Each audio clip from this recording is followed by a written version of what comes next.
Namaku Nadia, usia 32 tahun. Sudah 7 tahun aku menikah dengan Reza, lelaki yang pernah menjadi pujaan banyak wanita saat kami kuliah dulu. Tinggi, berwajah teduh, sabar, dan selalu berhasil membuatku merasa menjadi wanita paling beruntung di dunia. Pernikahan kami dikaruniai satu anak lelaki yang kini berusia 5 tahun, Akmal, yang menjadi cahaya hidup kami berdua. Hidup kami sederhana tapi hangat. Reza bekerja sebagai manajer pemasaran di sebuah perusahaan properti, sementara aku lebih memilih mengurus rumah dan fokus membesarkan Akmal. Sejak menikah, aku memang memutuskan meninggalkan pekerjaanku sebagai guru TK karena ingin mendampingi tumbuh kembang anak kami sepenuhnya. Reza mendukung keputusanku itu. Katanya, tidak apa-apa kalau hanya mengandalkan penghasilan dia dulu. Yang penting keluarga kami utuh dan Akmal tidak kekurangan kasih sayang orang tua. Selain Reza dan Akmal, ada satu orang lagi yang sangat penting dalam hidupku, Maya, sahabatku sejak SMP. Kami sudah seperti saudara. Saat kuliah kami bahkan pernah tinggal satu kos, berbagi cerita tentang cinta pertama, tentang patah hati, hingga tentang cita-cita kami nanti. Maya juga yang dulu sering memotivasiku agar percaya diri mengejar Reza, padahal dulu aku minder karena merasa Reza terlalu sempurna untukku. Kedekatan kami tidak berkurang walaupun sama-sama sudah dewasa. Maya belum menikah. Katanya belum menemukan pria yang cocok. Karena itu, ia sering datang ke rumah kami sekadar untuk makan malam bersama, menonton film, atau mengajak Akmal main. Aku senang, karena bagiku Maya sudah seperti bibi kedua bagi Akmal. Kadang Maya menginap jika sedang terlalu larut untuk pulang. Suatu sore di akhir pekan, kami bertiga duduk di teras rumah sambil minum es jeruk. Akmal sedang bermain mobil-mobilan di lantai. Maya duduk di sebelahku, sesekali mencubit pipi Akmal yang gemas. Enak banget ya kamu Nat, punya keluarga kayak gini, kata Maya tiba-tiba. Pandangannya menatap Reza yang sedang memangkas ranting tanaman di halaman depan. Senyumnya samar, tapi tatapan matanya seperti menyimpan sesuatu yang sulit kujelaskan. Aku ikut menatap Reza, lalu terkekeh kecil. Iya dong, kamu kapan nyusul? Biar Akmal punya teman main. Maya hanya tertawa hambar. Nantilah, kalau Tuhan kasih jalan. Sore itu berlalu begitu saja, seperti banyak sore-sore lainnya. Namun beberapa hari kemudian aku teringat lagi pada tatapan Maya sore itu. Entah mengapa rasanya berbeda, tapi aku cepat-cepat menepis pikiran aneh itu. Mana mungkin Maya, tidak? Maya sahabatku. Aku terlalu banyak berprasangka. Hidupku berjalan hampir tanpa celah. Setiap bangun pagi aku selalu bersyukur atas apa yang kumiliki. Reza bukan tipe lelaki romantis yang suka memberikan bunga atau kejutan mahal, tapi dia bertanggung jawab dan penyayang. Setiap malam selalu menyempatkan bermain bersama Akmal walau pulang dalam keadaan lelah. Setiap akhir pekan kami hampir selalu makan di luar atau mengunjungi orang tua kami bergantian. Maya tetap sering datang. Bahkan kadang membantu mengurus Akmal kalau aku sakit atau sedang harus pergi belanja bulanan. Aku benar-benar merasa Maya adalah anugerah kedua dalam hidupku setelah Reza. Pernah suatu ketika aku demam tinggi karena flu. Maya datang membawakan bubur ayam, lalu dengan telaten mengompres keningku sementara Reza menjaga Akmal di kamar sebelah. Untung ada kamu, ya, kataku lemah, menatap Maya yang duduk di tepi ranjang. Maya tersenyum sambil merapikan selimutku. Kamu ini sahabatku satu-satunya Nat. Kalau kamu sakit, aku juga ikut sedih. Hatiku meleleh mendengar kata-katanya. Dalam hati aku berjanji, apapun yang terjadi nanti, aku akan selalu ada untuk Maya sebagaimana dia selalu ada untukku. Sampai kemudian, pada suatu malam saat Maya menginap di rumah kami, aku tanpa sengaja melihat sesuatu yang menimbulkan rasa tidak nyaman di dadaku. Malam itu kami baru selesai menonton film bersama di ruang keluarga. Aku pamit ke kamar mandi. Saat kembali, kulihat Maya berdiri di dapur, mengambil air putih. Yang membuatku tercekat, Reza juga ada di sana, berdiri sangat dekat dengannya. Mereka tidak melakukan apa-apa. Tidak saling bersentuhan. Tapi aku melihat sekilas bagaimana Maya menatap Reza, lalu menunduk cepat-cepat seolah merasa bersalah. Reza menoleh padaku. Nat, kamu mau air juga? Aku berusaha tersenyum santai. Nggak usah. Mau langsung tidur aja. Ya udah, Aku nyusul nanti. Mau matiin lampu sama bersihin piring. Maya mengangkat gelasnya sedikit, lalu berlalu ke kamar tamu. Aku berjalan menuju kamar tidur sambil menahan rasa aneh di dada. Apa itu tadi? Kenapa tatapan Maya seperti menatap pria yang disukainya? Ah, mungkin hanya perasaanku saja. Mungkin aku terlalu sensitif karena baru saja membaca novel tentang cinta segitiga. Aku mencoba tidur dengan tenang malam itu. Tapi ketika terbangun sekitar pukul 2 dini hari untuk buang air kecil, aku sempat melongok ke kamar Maya. Maya tertidur pulas. Reza juga ada di sebelahku, bernapas teratur. Aku menghela napas panjang. Semua baik-baik saja. Semua hanya hayalanku. Keesokan harinya, kami sarapan bersama seperti biasa. Maya membantu menyuapi Akmal yang sibuk bermain roti hingga menempel di pipinya. Reza membaca berita di ponselnya. Aku merasa konyol karena sempat berpikiran macam-macam semalam. Aku kayaknya mau coba cari apartemen deh, Nat, kata Maya tiba-tiba sambil mengelap mulut Akmal. Aku menoleh kaget. Loh, kenapa? Kamu nggak betah di kos kamu sekarang? Bukan nggak betah sih, cuma pengen aja suasana baru.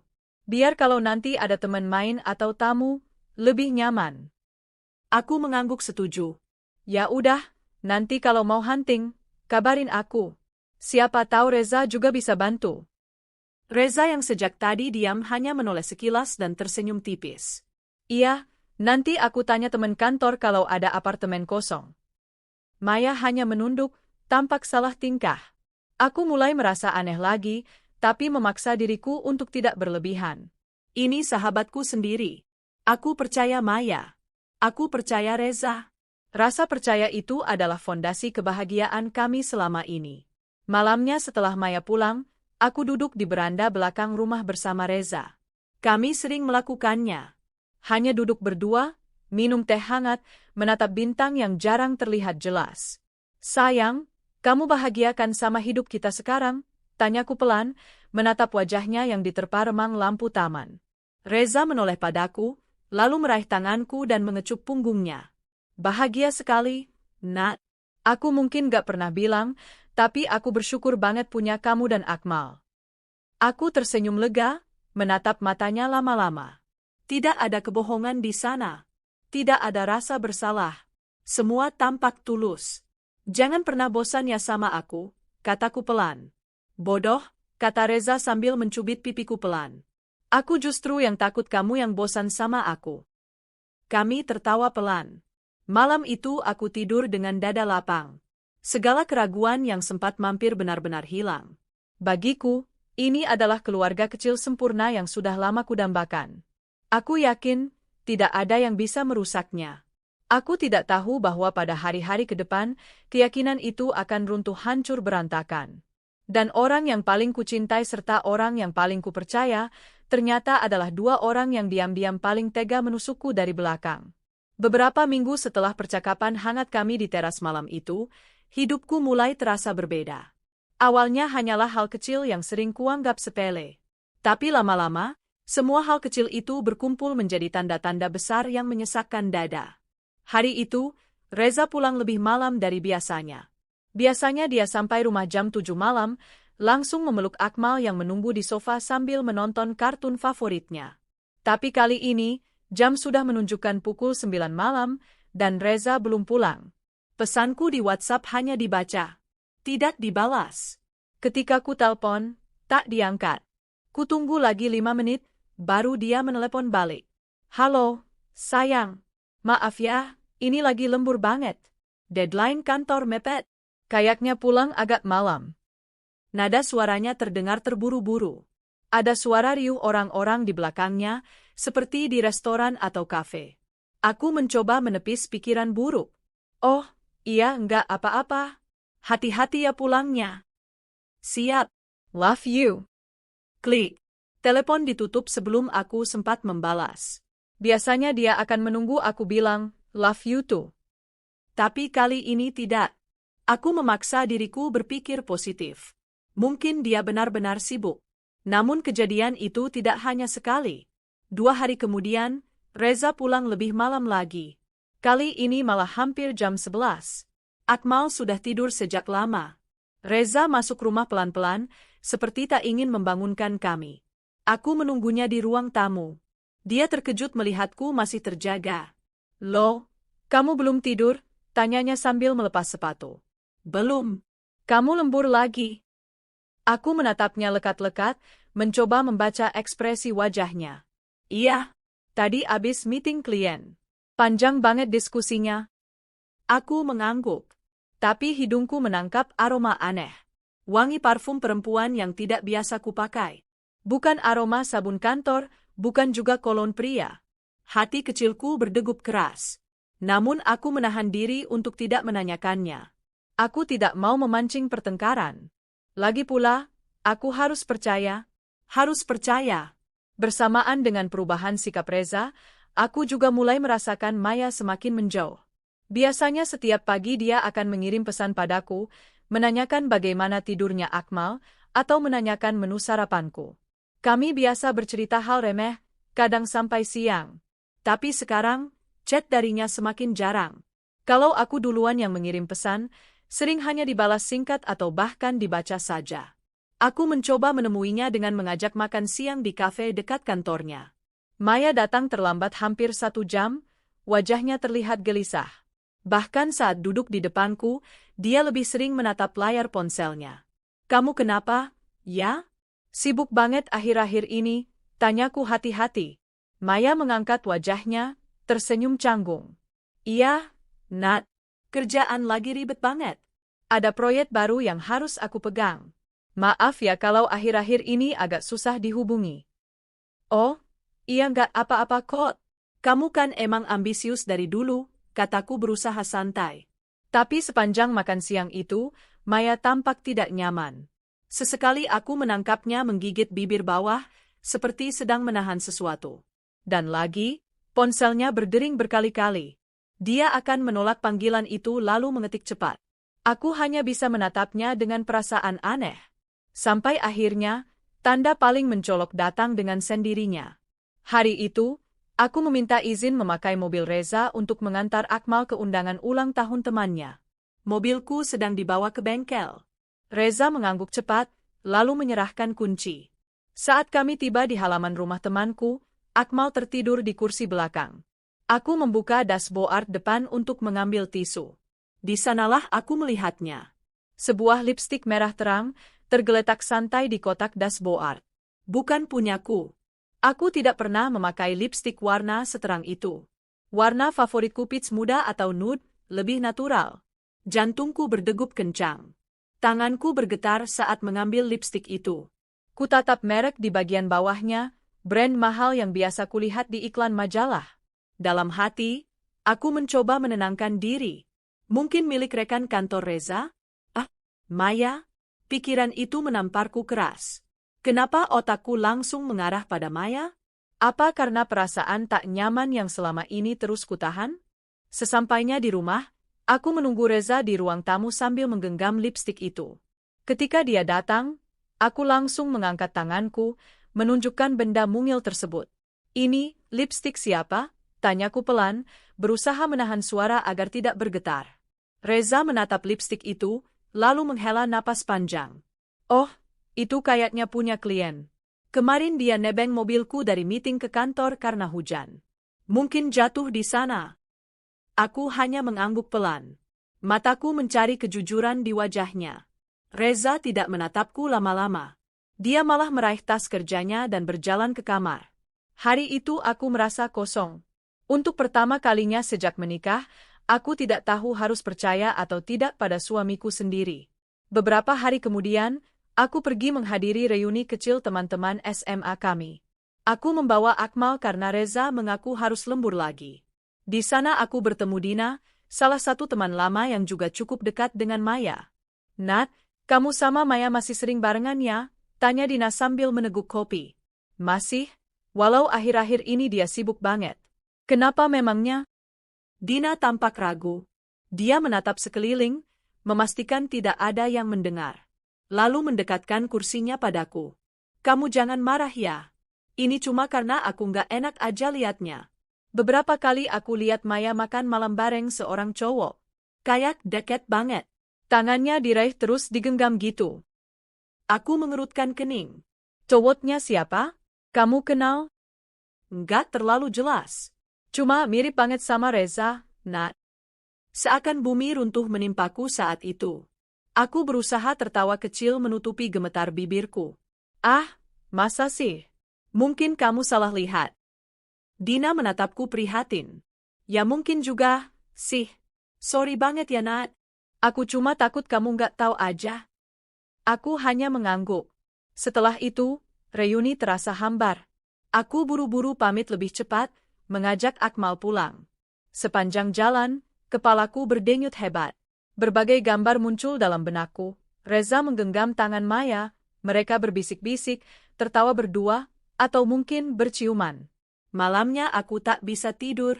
Reza pulang lewat tengah malam, beralasan rapat panjang. Aku hanya mengangguk, pura-pura tertidur. Setelah lampu kamar dimatikan, aku memejamkan mata, pura-pura bernapas teratur. Namun telingaku awas saat Reza menaruh ponselnya di meja samping ranjang. Perlahan aku meraih ponsel itu, membukanya. Syukurlah Reza tidak mengganti password. Namun ketika ku buka WhatsApp, semua chat bersih. Tidak ada satupun pesan dari Maya. Padahal biasanya mereka bercanda di grup kami bertiga. Hilang. Hanya tersisa chat pekerjaannya. Bersih seperti baru dihapus. Air mataku menetes diam-diam. Kenapa Reza harus menghapus chat kalau memang tidak ada apa-apa? Aku kembali menaruh ponsel itu, lalu menoleh pada Reza. Dia terlelap, tampak begitu tenang. Dadaku terasa sesak, seperti dicekik. Malam itu aku berjanji pada diriku sendiri, aku akan mencari tahu kebenarannya. Walau harus melukai hatiku sendiri. Esoknya, Maya tiba-tiba datang ke rumah. Membawakan bolu kesukaanku, seolah tak terjadi apa-apa. Tapi aku menangkap betapa dia tampak gugup. Tangannya sibuk meremas ujung bajunya. Kenapa? Ya? Kamu kelihatan tegang banget, tanyaku dengan nada menahan curiga. Hah? Enggak kok, jawabnya cepat, menunduk sambil tersenyum kaku. Aku menatapnya lama. Sahabatku sendiri. Orang yang dulu paling setia menemani malam-malam patah hatiku, paling semangat mendorongku mengejar cinta Reza. Kini, untuk pertama kalinya, aku menatapnya sebagai sosok asing. Dan rasa sakitnya sungguh tak tertahankan. Suatu malam, saat Reza mandi, ponselnya bergetar di meja makan. Kutatap layar itu, tertera nama yang tidak tersimpan, hanya nomor panjang. Pesan singkat muncul. Sayang, hati-hati ya. Jangan sampai Nat curiga. Nafasku tercekat. Jantungku seperti akan pecah. Tanganku bergetar hebat saat membuka pesan itu lebih lanjut. Ada beberapa balasan dari Reza sebelumnya. Tenang aja, dia gak bakal tahu apa-apa. Pesan terakhir ditulis hanya 2 jam lalu. Aku duduk di kursi, menatap layar ponsel Reza yang kini terasa seperti barang paling mengerikan di dunia. Tiba-tiba terdengar suara pintu kamar mandi terbuka. Aku spontan meletakkan ponsel di tempat semula, lalu pura-pura sibuk membersihkan meja. Reza keluar dengan hanya mengenakan handuk, rambutnya masih basah. Kamu belum tidur juga? Tanyanya sambil mengambil ponsel. Aku memaksa tersenyum. Belum ngantuk. Dia menatapku beberapa detik, lalu mengangguk pendek dan pergi ke kamar. Saat itu aku ingin sekali berteriak menumpahkan semua amarah dan rasa sakit, tapi suaraku seolah tercekik. Dadaku menyesak, mataku basah. Aku hanya bisa menatap punggungnya yang perlahan menghilang di balik pintu kamar. Beberapa hari kemudian Maya datang lagi ke rumah. Kali ini dia tampak lebih gugup daripada biasanya. Aku sedang menyuapi Akmal makan sore ketika dia datang membawa kantong plastik besar berisi makanan. Aku bawain rawon favorit kamu, katanya pelan, suaranya nyaris tak terdengar. Aku menoleh dan menatap matanya. Dia cepat-cepat mengalihkan pandangan. Aku menarik napas panjang, menahan diri agar tidak langsung meledak. Terima kasih, ya. Kamu kok baik banget, kataku dengan nada datar. Dia tersenyum kaku. Tangannya meremas-remas tali plastik. Ah, enggak lah. Kamu sahabat aku. Aku mengangguk. Iya, sahabat yang paling aku percaya. Kata-kata itu kuucapkan sengaja dengan penekanan. Aku ingin melihat reaksinya. Maya tertegun, wajahnya memucat, Lalu ia pura-pura sibuk membuka bungkus rawon. Setelah makan, dia pamit lebih cepat. Entah kenapa perasaan gelisah dalam hatiku justru semakin besar. Tatapan Maya barusan bukan tatapan orang yang polos. Itu tatapan penuh rasa bersalah. Tak tahan lagi menanggung semua ini sendiri, aku memutuskan menemui Wulan, sahabat SMA kami yang lain. Kami bertemu di sebuah kafe yang tidak terlalu ramai. Begitu Wulan datang, aku langsung memeluknya erat. Tanpa sadar, air mataku menetes. Kamu kenapa sih, Nat? Mukamu kok pucat banget, kata Wulan cemas. Aku menatap matanya, lalu membeberkan semuanya. Tentang Reza yang mulai sering pulang malam, tentang pesan-pesan mencurigakan, tentang lipstik di mobil, bahkan tentang sikap Maya yang aneh. Wulan tampak terkejut. Astaga Nat, kamu sabar ya. Tapi kamu belum ada bukti kuat banget kan kalau mereka selingkuh. Aku menghela napas panjang. Belum. Tapi hati aku bilang ada yang gak beres. Wulan menggenggam tanganku. Kalau gitu, jangan terus-terusan bingung kayak gini. Cari tahu aja bener-bener. Biar kamu gak digantung sama prasangka. Kalau ternyata mereka selingkuh, minimal kamu punya pegangan. Aku mengangguk pelan. Kata-kata Wulan menyadarkanku, aku tak bisa terus tenggelam dalam dugaan. Aku harus memastikan, walau itu akan membuat hatiku benar-benar hancur.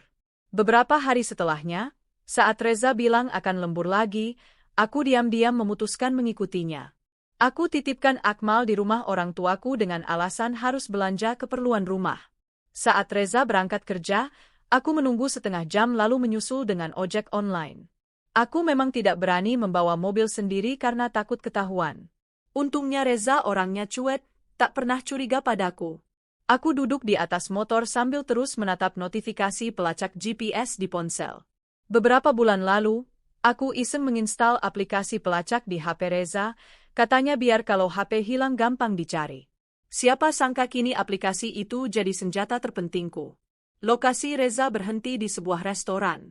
Aku meminta abang ojek berhenti agak jauh agar tidak ketahuan, lalu berjalan pelan mendekat. Dari kaca restoran yang besar, kulihat Reza duduk di meja sudut. Degup jantungku makin keras saat melihat siapa yang duduk di depannya. Maya. Aku berdiri kaku di pinggir jalan, menatap dua orang paling kupercaya itu duduk berhadapan. Maya tertawa kecil sambil menatap Reza penuh manja. Reza membalas dengan mengusap pipi Maya. Rasanya seperti ada belati panas menembus dadaku. Aku ingin sekali menerobos masuk dan menampar mereka berdua. Namun kakiku lemas. Nafasku sesak. Aku hanya bisa berdiri mematung dengan air mata mengalir deras. Tak kuat lagi, aku berbalik dan pergi begitu saja. Kutelpon ojek online lain, lalu sepanjang jalan pulang aku hanya bisa terisak menahan tangis. Orang-orang di sekitarku mungkin mengira aku wanita gila. Sesampainya di rumah orang tuaku untuk menjemput Akmal, aku memeluk anakku erat-erat. Hanya dia satu-satunya yang tidak akan pernah mengkhianatiku. Dalam pelukanku, Akmal menatapku polos sambil bertanya, "Bunda kenapa nangis?" Aku menggeleng cepat. "Bunda nggak apa-apa, Nak. Bunda cuma sayang banget sama Akmal." Malamnya, Reza pulang seperti biasa, membawa sekotak martabak, seolah tak terjadi apa-apa. Aku duduk di ruang tamu menatapnya datar. Dia tersenyum lebar. "Nih, tadi lewat martabak kesukaan kamu. Masih anget." Aku hanya mengangguk tanpa menoleh. Reza tampak bingung. "Kamu kenapa sih? Kayak orang ngambek." "Enggak apa-apa," jawabku pendek. Dia mendekat lalu mencium keningku. Aku hanya diam, tak membalas sedikit pun. Di kepalaku hanya terbayang bagaimana beberapa jam lalu dia mencium pipi Maya dengan tatapan sayang. Hati ini remuk, tapi aku mencoba menahannya agar tidak langsung meledak malam itu juga. Aku ingin semuanya siap sebelum menghadapi mereka. Keesokan harinya, aku menelpon Wulan lagi. Dengan suara gemetar, aku menceritakan apa yang kulihat semalam. Wulan terdiam lama di seberang telepon, lalu berkata pelan, "Kalau gitu, kita harus pastikan sekali lagi. Kalau perlu kamu rekam Nat, biar nanti kalau kamu mau ambil langkah hukum, kamu nggak cuma modal cerita." Aku terisak pelan. "Iya, aku juga kepikiran gitu. Tapi rasanya sakit banget, Wul." "Aku tahu, Nat. Tapi kamu harus kuat. Buat Akmal. Kalimat itu menamparku. Aku menghapus air mata. Benar. Aku harus kuat. Aku tidak hanya hidup untuk diriku sendiri, tapi juga untuk anakku. 2 hari berikutnya, diam-diam aku membeli alat penyadap kecil, semacam voice recorder yang bisa kuletakkan di mobil Reza. Aku membeli online dengan identitas palsu, takut kalau sampai nanti Reza bisa melacak siapa pembeli alat itu. Aku merasa seperti mata-mata, tapi ini harus kulakukan. Malam harinya saat Reza mandi, aku keluar ke garasi dan menyelipkan alat itu di bawah kursi mobilnya. Tanganku gemetar hebat. Aku hampir menjatuhkan benda kecil itu karena saking gugupnya. Keesokan malamnya, saat Reza sudah tidur, aku mengambil recorder itu. Dengan degup jantung yang tak karuan, aku memutar hasil rekamannya melalui laptop. Suara-suara samar terdengar, lalu makin jelas. Suara Maya. Sayang, kamu yakin banget Nadia nggak curiga? Suara Reza terdengar pelan, agak tertawa. Dia terlalu polos, ya. Lagi pula dia sibuk ngurus Akmal, mana sempet mikirin beginian. Hatiku seperti diremas. Air mata langsung membanjir tanpa bisa kucegah. Kita sampai kapan kayak gini? Aku pengen kamu sepenuhnya, Zah. Sabar ya, nanti juga ada jalannya. Aku nggak mau nyakitin Nadia dulu. Kamu tetap nggak mau ceraikan dia? Nggak sekarang. Akmal masih kecil. Tanganku menutup mulutku kuat-kuat, menahan isak. Dunia benar-benar runtuh di hadapanku. Orang yang paling aku sayangi, orang yang paling aku percaya, ternyata sudah berkhianat terlalu jauh. Sejak malam itu, sejak mendengar dengan telingaku sendiri bagaimana suamiku dan sahabatku merencanakan kebahagiaan di atas penderitaanku, aku tak lagi sama. Ada sesuatu dalam diriku yang mati. Perasaan cintaku pada Reza seperti dicerabut paksa. Kepercayaanku pada Maya musnah total. Yang tersisa hanya hampa, lalu berubah menjadi bara marah yang siap membakar habis. Aku tidak mau lagi menangis diam-diam. Tidak mau lagi menunggu mereka berhenti berbohong. Aku memutuskan untuk mengungkap semuanya dengan caraku sendiri. Aku ingin melihat langsung bagaimana ekspresi wajah mereka saat kedoknya terbongkar. Aku mulai menyiapkan diri. Berhari-hari kujalani dengan tenang di hadapan Reza. Aku masih menyiapkan bajunya kerja, membuat sarapan, bahkan sesekali menggoda seperti biasanya. Aku ingin dia tetap merasa aman, supaya tidak curiga dan berhenti bertemu Maya. Setiap malam aku memutar hasil rekaman dari mobil Reza. Kadang obrolan mereka hanya tentang rencana makan malam, kadang tentang kamar hotel yang akan mereka pesan. Hatiku terus tercabik, tapi justru rasa sakit itulah yang memberiku kekuatan. Aku ingin melihat sampai sejauh mana mereka sanggup membohongiku. Sampai akhirnya pada suatu malam, kudengar rencana mereka akan makan malam di restoran pinggir kota. Maya bersikeras ingin Reza datang, Reza mengalah. Di rekaman itu Maya bahkan terdengar manja, memanggil Reza dengan sebutan, sayang, berulang kali. Aku menunggu hari itu datang dengan dada berdegup keras. Tak lupa aku menghubungi Wulan. Aku butuh seseorang di sisiku saat semua ini meledak. Besok kamu bisa temenin aku kan, Wul? Tanyaku di telepon dengan suara parau. Aku pasti temenin kamu. Kita bawa mobilku aja. Kamu jangan nyetir, nanti kalau emosimu nggak stabil malah bahaya, kata Wulan tegas. Aku menghela napas. Makasih banget ya, Wul. Tenang, Nat. Kamu nggak sendiri. Hari yang kutunggu tiba. Setelah Reza berangkat kerja dengan santai seperti biasa, aku menyiapkan diriku. Kuputuskan mengenakan gamis sederhana berwarna pastel, kerudung polos, dan hanya bedak tipis. Aku tak perlu terlihat cantik malam ini. Aku hanya ingin terlihat kuat. Wulan menjemputku sore hari. Kami berdua diam di mobil cukup lama, hanya terdengar isakan pelan dari Wulan yang sejak tadi memegang tanganku erat. Nat, kamu yakin mau lakuin ini? Tanyanya hati-hati. Aku mengangguk mantap. Aku harus. Kalau enggak, aku akan terus dihantui. Aku mau mereka sendiri yang mengaku. Mobil kami berhenti agak jauh dari restoran mewah yang terletak di pinggir kota itu. Dari balik kaca, kulihat deretan mobil terparkir. Salah satunya jelas mobil Reza. Hatiku seperti diremas keras, tapi kutahan dengan menarik napas panjang. Kami masuk ke restoran dengan hati-hati. Pramusaji menyambut kami, namun Wulan cepat-cepat berkata, "Maaf Mbak, kami mau cari teman kami dulu." Kami berjalan perlahan menelusuri meja-meja restoran. Dan di sanalah mereka. Duduk berdua di sudut ruangan, tertawa kecil sambil saling menatap penuh cinta. Maya bahkan sesekali menyentuh tangan Reza di atas meja.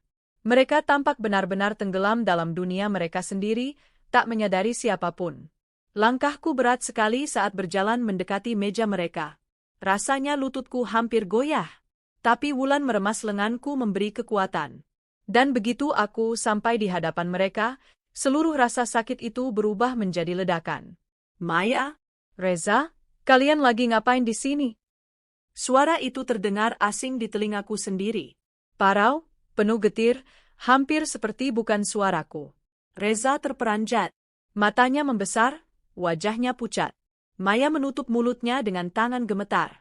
Gelas anggurnya hampir jatuh. Aku menatap mereka satu-satu, mengukir setiap raut keterkejutan dan ketakutan itu dalam hatiku. "Nat, ini nggak seperti yang kamu pikir," kata Reza akhirnya, suaranya bergetar. Aku menertawakan kalimat klise itu, tawa yang pahit dan penuh luka. "Nggak seperti yang kupikir? Reza, aku sudah dengar sendiri kok kalian di mobil. Kamu pikir aku bodoh? Sudah berminggu-minggu kalian menipu aku, bilang lembur, bilang sibuk kerja, padahal kalian makan berdua, nginep bareng." Maya menunduk, air matanya mulai menetes. "Nat, aku minta maaf." "Kamu minta maaf?" kataku sinis. Aku merunduk menatap Maya tajam, hampir menempel wajah kami. "Maya, kamu tuh sahabat aku. Udah kayak saudara sendiri. Kamu tega? Selama ini kamu datang ke rumahku, main sama anakku, pura-pura baik sama aku, padahal kamu tidur sama suami aku." Maya menangis semakin keras. Suaranya tercekat. Aku nggak niat, Nat. Semua ini terjadi begitu aja." "Terjadi begitu aja?" Aku nyaris berteriak. "Selingkuh itu nggak pernah terjadi begitu aja. Maya, kalian berkali-kali milih buat bohong, milih buat ngehianatin aku." Reza mencoba meraih tanganku. "Nat, pleh, kita bisa bicara baik-baik di rumah." Aku menepis tangannya kasar. "Kamu udah nggak punya hak buat nyentuh aku, Reza." Semua orang di restoran kini menatap kami. Beberapa mulai berbisik-bisik. Tapi aku tak peduli. Aku ingin semua orang tahu betapa hinanya mereka. Aku menatap Maya yang kini hanya menunduk diam. "Kamu tahu, ya? Aku dulu selalu bangga punya sahabat kayak kamu. Kamu orang pertama yang tahu waktu aku jatuh cinta sama Reza. Kamu orang yang paling sering nasehatin aku, kasih semangat biar aku deketin dia. Kamu yang selalu bilang kamu sayang sama aku." Air mataku mengalir deras. "Ternyata selama ini kamu ngincar dia juga ya? Kamu nggak pernah benar-benar seneng lihat aku bahagia. Kamu mau semua yang aku punya." Maya menutup wajahnya dengan kedua tangan. Bahunya berguncang hebat. Tapi aku sudah tak sanggup lagi peduli. Aku menoleh ke Reza, suaraku bergetar. "Dan kamu, Reza, orang yang aku pikir akan selalu jagain aku, jagain anak kita. Ternyata kamu malah paling tega. Kamu rela ngehancurin keluarga kita demi perempuan ini." Reza hanya diam menunduk, tak berani menatapku. Aku mengambil napas panjang. Berusaha agar suaraku tak pecah. "Aku mau kalian tahu, mulai hari ini aku selesai. Aku nggak mau lagi hidup dalam kebohongan kalian." Wulan yang sedari tadi berdiri di sampingku menahan tangis, kini merangkulku erat. "Ayo Nat, kita pulang." Aku mengangguk. Sebelum pergi, aku menatap mereka sekali lagi. "Semoga kalian bahagia ya. Kalau memang ini kebahagiaan yang kalian pilih, jalanin aja. Tapi jangan pernah berani datang lagi ke rumahku, atau deketin anakku. Kalian udah cukup ngerebut segalanya dariku." Tanpa menunggu jawaban, aku membalikkan badan dan berjalan cepat keluar restoran, menggandeng Wulan. Aku tak menoleh sedikit pun, meski ku dengar Maya terisak memanggil namaku, atau Reza yang menyusul beberapa langkah dan memanggil, "Nadia, tunggu." Aku hanya terus berjalan, air mataku mengalir deras. Tapi di sela tangisan itu, ada rasa lega yang aneh. Setidaknya sekarang semuanya terang. Tidak ada lagi pura-pura. Tidak ada lagi harapan palsu. Wulan mengantarku pulang ke rumah orang tuaku. Di sepanjang perjalanan, dia hanya menggenggam tanganku erat. Sesekali dia mengusap pundakku, tapi tak berkata apa-apa. Mungkin dia tahu, tak ada kalimat penghibur yang bisa meredakan rasa sakit sebesar ini. Sesampainya di rumah, aku langsung masuk kamar, menelungkup di ranjang dan menangis sejadi-jadinya. Aku menangisi diriku yang bodoh, menangisi persahabatan yang ternyata palsu, menangisi cinta yang tak pernah benar-benar kumiliki utuh. Semua yang selama ini kubanggakan hancur berantakan. Aku memeluk bantal erat-erat, berharap bisa menumpahkan semua sakit hati di sana. Di luar kamar, kudengar suara Akmal yang riang bermain bersama neneknya. Mendengar suara itu, tangisku semakin keras. Aku takut suatu hari nanti anakku harus tahu betapa buruk ayahnya, betapa ayahnya lebih memilih wanita lain daripada menjaga rumah kami tetap utuh. Beberapa jam kemudian, Wulan masuk ke kamarku, membawakan segelas air putih. Dia duduk di sampingku sambil mengelus punggungku. "Kamu kuat banget, Nat. Aku bangga banget sama kamu," katanya pelan. Aku mengusap air mataku. "Aku nggak ngerasa kuat, Wul. Rasanya kayak mau mati aja. Tapi aku nggak bisa, karena ada Akmal." Wulan memelukku erat. "Iya, kamu nggak boleh nyerah. Kamu harus tetap hidup buat dia. Dia butuh kamu." Aku mengangguk pelan. Dalam hatiku berjanji, apapun yang terjadi nanti, aku akan tetap menjadi ibu terbaik untuk Akmal. Meski hatiku remuk, meski hidupku terasa kehilangan warna. Demi anakku, aku akan terus bertahan. Sudah hampir setahun berlalu sejak malam itu, malam ketika aku akhirnya mengungkap sendiri pengkhianatan Reza dan Maya di depan mata kepala sendiri. Setahun penuh duka, marah, pasrah, tapi juga perlahan-lahan muncul harapan baru. Aku sekarang tinggal di rumah orang tuaku bersama Akmal. Sidang perceraian sudah selesai beberapa bulan lalu. Reza tak banyak melawan. Barangkali dia merasa bersalah, atau mungkin memang ingin cepat bebas agar bisa dengan tenang bersama Maya. Yang jelas, saat hakim mengucapkan bahwa kami resmi bercerai, hatiku seperti tersayat, tapi juga sedikit lebih ringan. Tak ada lagi beban pura-pura menjadi istri yang baik untuk seorang pengkhianat.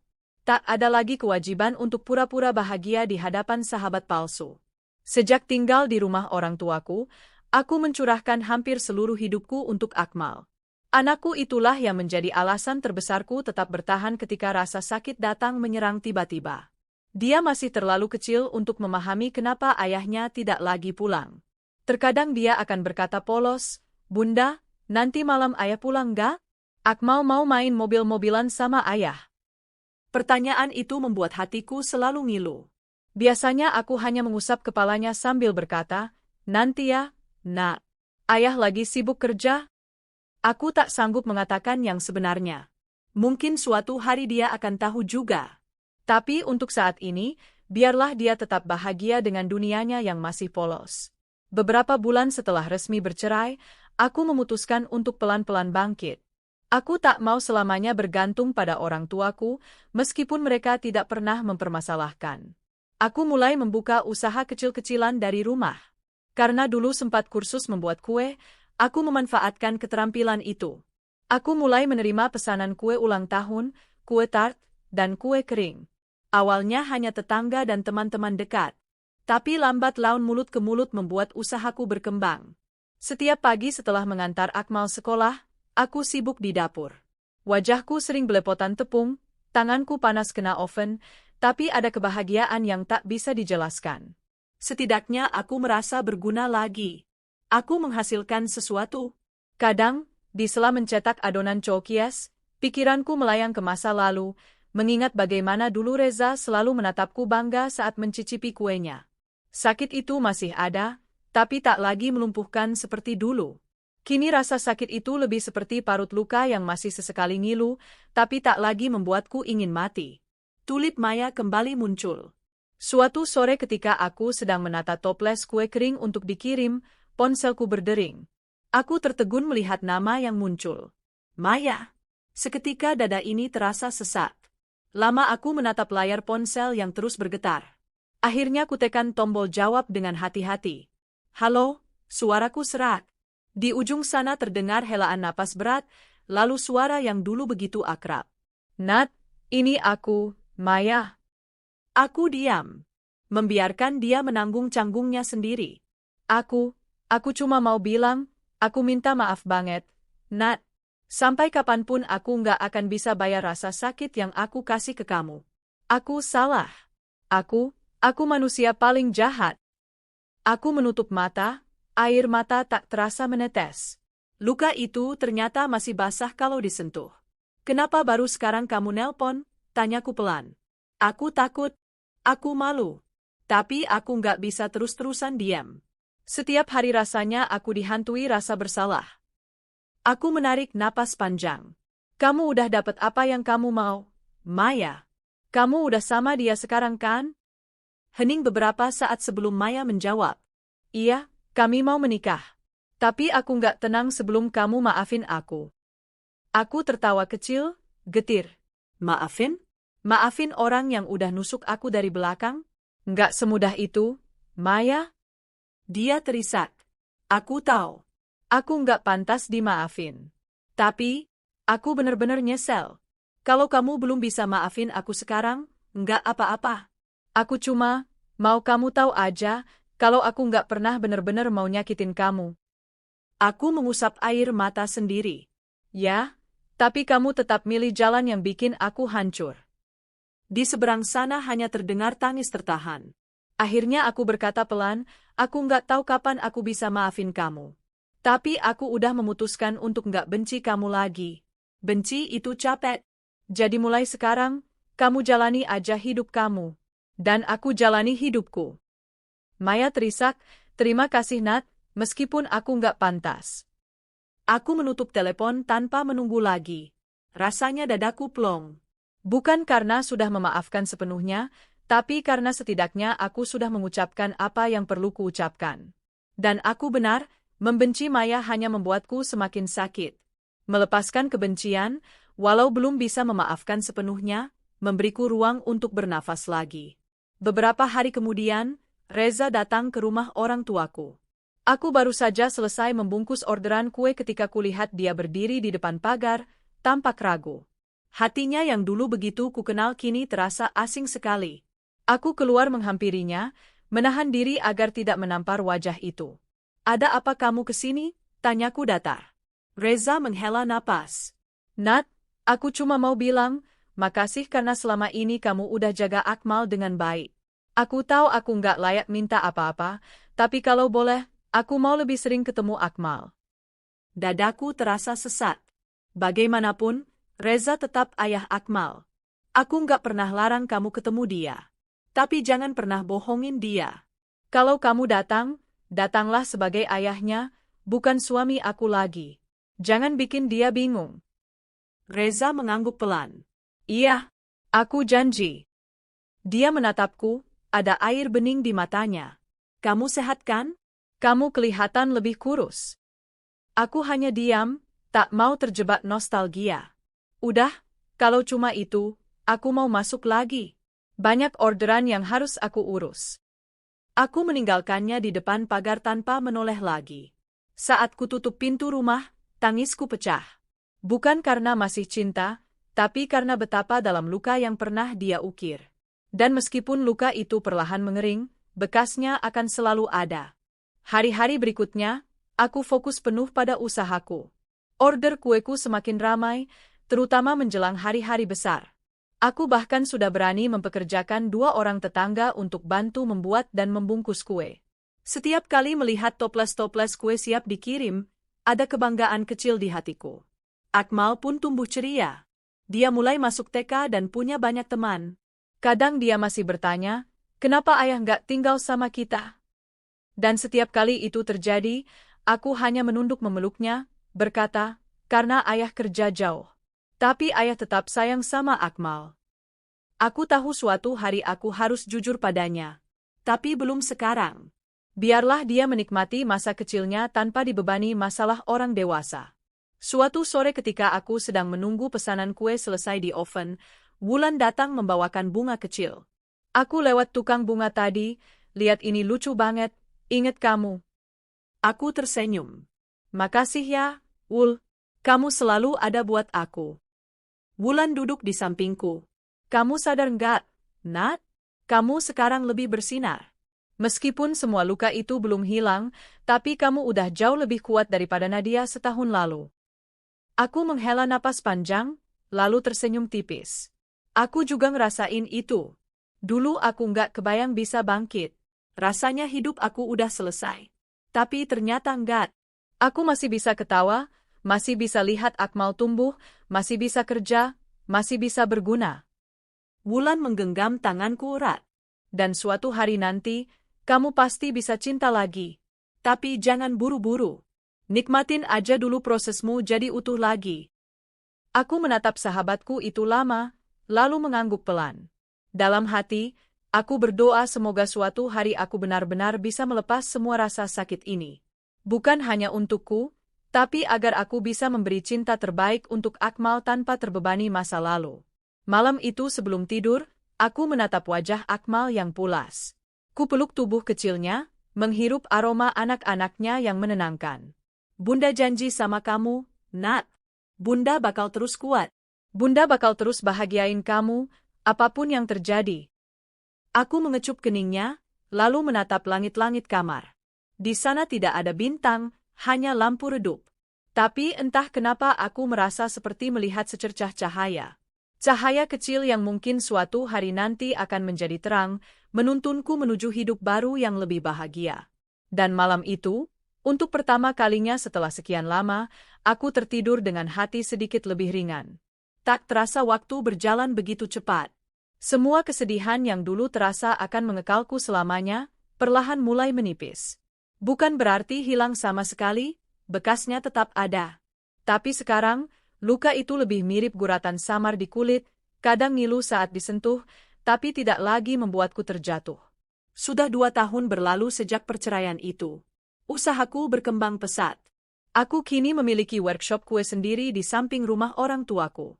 Ada 5 orang yang bekerja bersamaku. Kami menerima pesanan dari dalam dan luar kota. Kadang aku sampai harus menolak order jika terlalu banyak. Tak jarang, saat sedang sibuk menata box kue di meja panjang, aku akan menoleh keluar jendela, melihat Akmal bermain bola dengan anak-anak tetangga. Dia sudah semakin besar, tambah tinggi, dan semakin mirip Reza. Tapi aku sudah berhenti menghubungkan wajah anakku dengan masa lalu. Bagiku Akmal adalah anugerah, terlepas dari siapa ayahnya. Suatu hari, Maya datang ke rumah orang tuaku.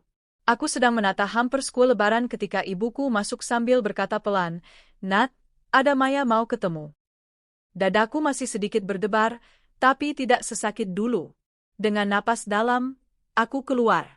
Maya berdiri di teras dengan wajah menunduk. Dia kini tampak lebih kurus, ada lingkar hitam di bawah matanya. "Assalamualaikum, Nat." Aku mengangguk pelan. "Waalaikumsalam, Maya." Dia menggigit bibir, tampak menahan tangis. "Aku cuma mau bilang lagi, terima kasih karena udah mau memaafkan aku meski nggak mudah. Aku tahu aku nggak akan pernah bisa jadi sahabatmu lagi, tapi aku berdoa kamu bahagia." Aku menarik napas panjang. Dulu mungkin aku akan langsung memalingkan wajah dengan penuh benci. Tapi sekarang tidak lagi. Luka itu sudah terlalu lama, rasanya pun sudah tak setajam dulu. "Terima kasih juga, Maya. Kamu juga, semoga bisa jalani hidupmu dengan baik." Dia mengusap pipinya yang mulai basah. "Aku, pamit ya." Aku hanya mengangguk, lalu menonton punggungnya yang menjauh. Ada rasa lega aneh di dada. Seolah baru saja menutup lembar buku yang sudah lusuh, buku tentang pengkhianatan, air mata, dan kemarahan. Kini waktunya menyimpan buku itu di rak paling belakang. Semenjak membuka usaha sendiri, aku sering diundang menghadiri bazar UMKM.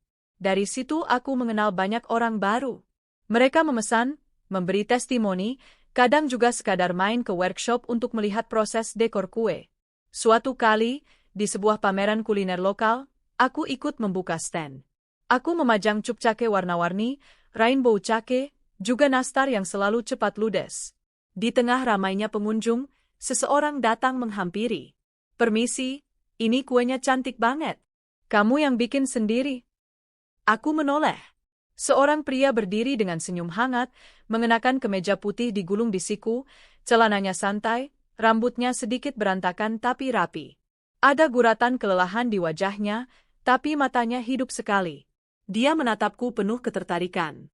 Oh iya, ini semua homemade. Aku sama tim yang buat, jawabku sedikit gugup.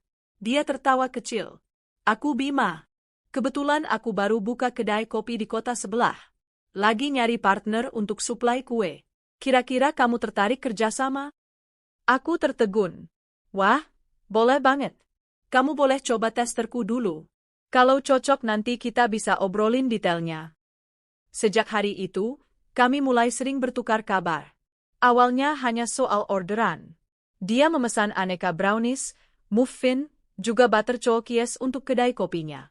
Lama-lama, percakapan kami melebar.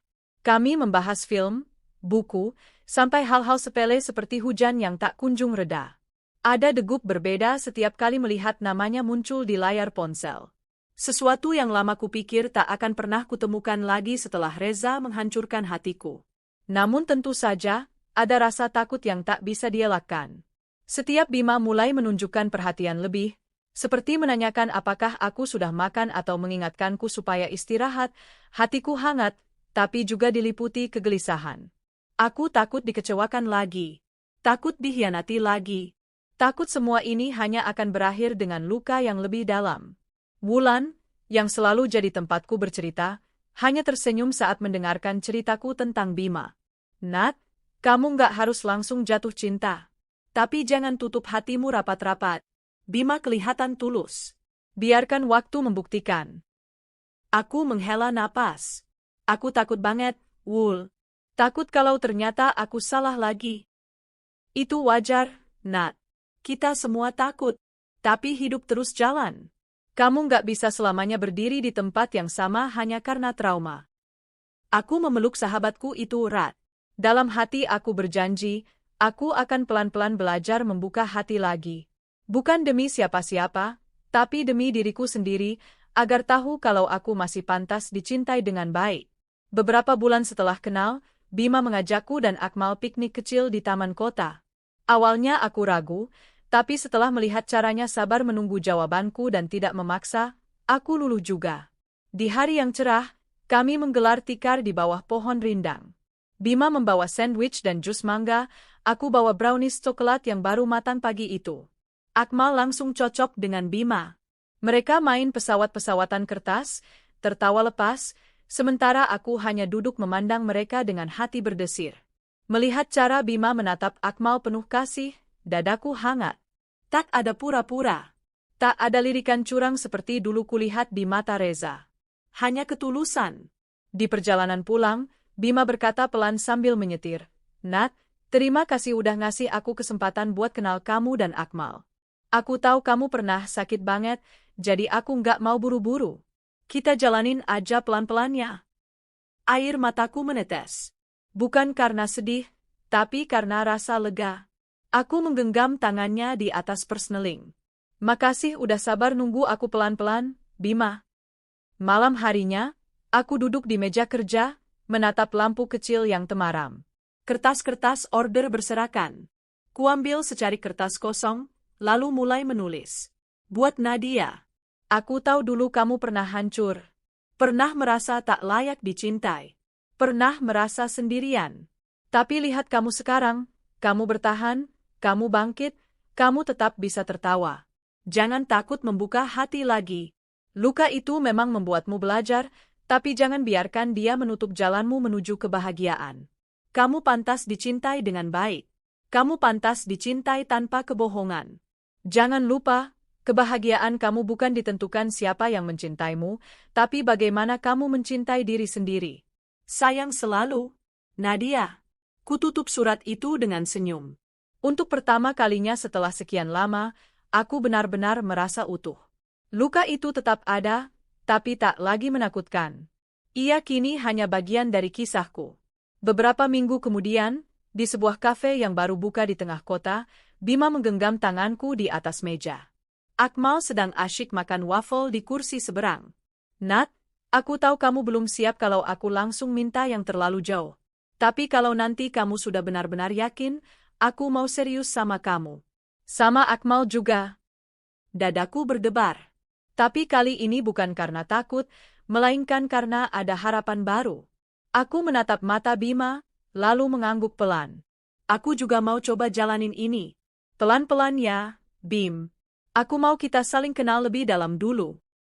Bima mengusap punggung tanganku lembut. Aku nggak kemana-mana. Aku di sini, untuk kamu dan Akmal. Di saat itu, aku sadar, hidupku memang tidak berjalan sesuai dongeng masa kecil. Suamiku dulu selingkuh dengan sahabatku sendiri, membuatku jatuh berkeping-keping. Tapi ternyata dunia tidak berhenti saat itu. Ada orang baik yang datang, ada tawa baru, ada mimpi baru yang mungkin suatu hari bisa kugenggam. Malam itu sebelum tidur, aku memeluk Akmal yang sudah terlelap. Aku berbisik pelan di telinganya, Bunda janji, Akmal, kita akan bahagia. Pelan-pelan, tapi pasti. Aku menatap ke langit-langit kamar, tersenyum tipis. Dulu, aku tak pernah menyangka bisa berkata begitu lagi, bahagia. Tapi ternyata luka pun bisa sembuh, meski bekasnya tetap ada. Dan kebahagiaan tidak selalu berarti sempurna tanpa celah. Kadang kebahagiaan datang justru ketika kita bisa menerima luka itu sebagai bagian dari perjalanan. Dan malam itu, untuk pertama kalinya dalam hidupku, aku memejamkan mata dengan hati benar-benar damai.